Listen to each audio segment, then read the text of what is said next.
Γεια σας, είμαι ο Γιώργος Γιαννακάκης. Κοιτάξτε εδώ το μέρος. Είμαστε εδώ στην εκκλησία της ηλικίας Παπακώστα. Και θα σας πω ένα τραγούδι Νίκου Βέρτη και μετά θα πάμε από την εκκλησία. Και να αυτό που μου συμβαίνει, φόβαμαι τόσο να το πω, καρδιά μου πληγωμένη, να την αλήθεια αυτό που ζω. Έφυγα να είναι για πορνή, αυτά τα μάτια που κοιτώ, τον έρωτα να βρω. Αν είσαι ένα αστέρι που προσφέρει στην άδεια μου ζωή, σαν πόρτα σβήσε στο όνει, να μ' αναβεί παθήσει.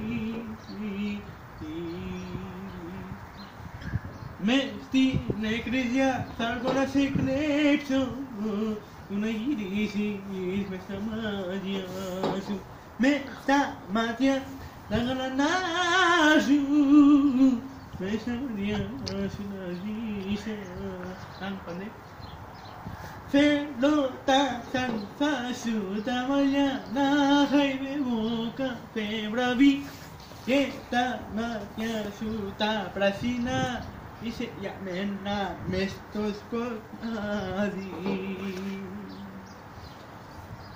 Πού να γυρνάς, με ποιο δεσμό, έχω μέρες, έχω νύχτες να θέλουν.